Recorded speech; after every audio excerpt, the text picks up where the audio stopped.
মুসলমানদেরকে আপনারা অত্যাচার করছেন, আর আপনারা ওপার থেকে বিবৃতি পাঠান বাংলাদেশের হিন্দুরা নাকি প্রচন্ড কষ্টে আছে, এবং সেই মিথ্যাচার শুনে আওয়ামী প্রেতাত্মারাও খুব লাফালাফি করে।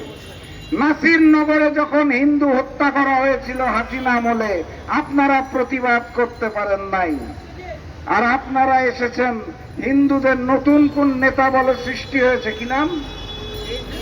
না না, ওই যে ইস্কন করে, কি নাম? চিন্ময়, নতুন এক কোন প্রভু বলে সৃষ্টি হয়েছে, তার গ্রেফতার নিয়ে আপনারা এখন লাফালাফি শুরু করেছেন। বিশ্বজিৎ হত্যার সময় আপনাদের খবর ছিল না, প্রভুর গ্রেফতারে আপনাদের জান যায় যায়। আমরা বহুবার স্লোগান দিয়েছি এই রাজপথে, হরে কৃষ্ণ হরে রাম, শেখ হাসিনার বাপের নাম।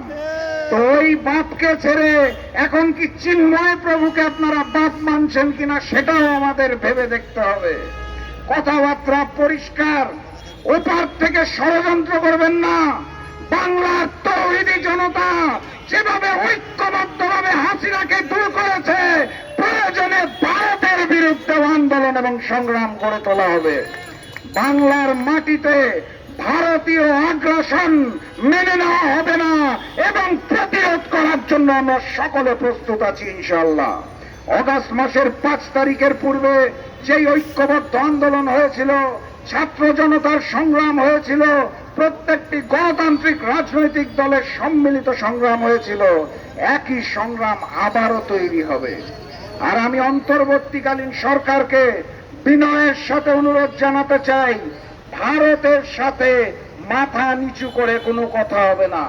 চোখে চোখ রেখে মাথা উঁচু করে মহান রব্বুল আলামিনকে প্রভু মেনে স্পষ্ট ভাষায় জানিয়ে দিতে হবে, ওপার থেকে একটা গুলি আসলে এপার থেকে 2টো গুলি যাবে ইনশাআল্লাহ, আমরা চুপ করে থাকবো না। ভারতকে জানিয়ে দিতে চাই, ভিসা নাকি বন্ধ করতে চান। 5 তারিখের পর বাংলার জনগণ আপনাদের ভিসাকে প্রত্যাখ্যান করেছে। আমরা এখন আর ভারতে যেতে রাজি নই। কলকাতার ব্যবসায়ীরা ভিক্ষার থালা নিয়ে রাজপথে ঘুরছে। নিজের দেশটার দিকে তাকিয়ে দেখুন, তারপর আমাদের কথা বলবেন। পাকিস্তান থেকে পণ্যবাহী জাহাজ এসে পৌঁছেছে। নতুন চিনি আমদানি করার জন্য পাকিস্তানে অর্ডার দেওয়া হয়েছে। আলু এবং পেঁয়াজ ভারতের বদলে কোন দেশ থেকে আনা হবে সেই বিষয়ে কথাবার্তা চলছে। অতএব আমাদের অসহায় ভেবেন না। বাংলাদেশের 4 পাশে 3 পাশে ভারত, এটা নিয়ে গর্ব করেন না। ভারতের 3 পাশে বাংলাদেশ, পাকিস্তান, চায়না, আপনার 3 শত্রু ভারতের বিরুদ্ধে লড়াই করার জন্য প্রস্তুত আছে। অতএব আমাদের ভয় দেখিয়েন না।